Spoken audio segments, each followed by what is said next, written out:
Too late for everything, just in time for nothing. A true crime in the American tradition.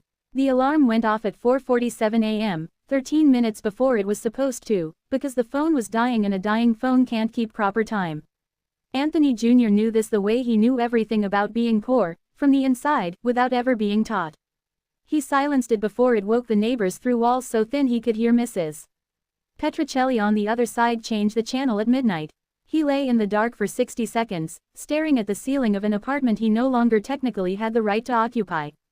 The eviction notice, printed on salmon pink paper, was taped to his door. He'd turned it face in so he didn't have to look at the words every time he came home. 14 days, it had said. That was 11 days ago. Anthony Jr., nobody called him that except bill collectors and the voice in his head, was 34 years old and had held, by rough count, 22 jobs in his adult life. Warehouse picker at Amazon, night stalker at Kroger, forklift operator, delivery driver, call center representative fired for losing his patience with a woman who screamed at him for 40 minutes about a blender. He'd done everything right, or tried to, and the math never worked. The numbers didn't lie but they also didn't care.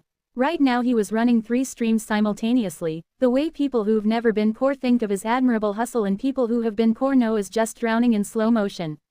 Weekdays. Data entry from 7 to 3 at a logistics company downtown, then Uber Eats from 4 until his body gave out, usually around 11. Weekends. Unloading freight at a wholesale food distributor, cash under the table, 5 in the morning until noon. The math still didn't work.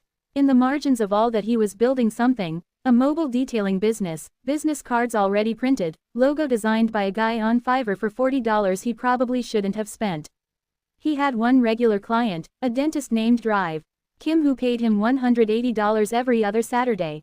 He kept that number in his head like a rosary bead. The loan had started as $800. His name was Desmond, though nobody in the neighborhood used his real name. They called him D-Money, which he'd have found embarrassing except that Desmond had stopped being embarrassed about anything around the time he'd arranged for a man named Curtis to fall down a flight of stairs over a debt of $400. That had been 6 years ago. Curtis walked with a limp now. Desmond walked with impunity. Anthony had gone to Desmond 9 months ago when his car broke down and he needed the car to work, and without work there was no fixing the car. The logic of poverty is circular that way. $800 at 30% monthly interest, the terms explained verbally in a parking lot behind a laundromat, no paperwork because paperwork created evidence and evidence created problems.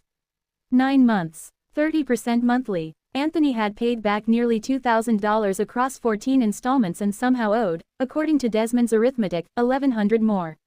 You understand how interest work, right?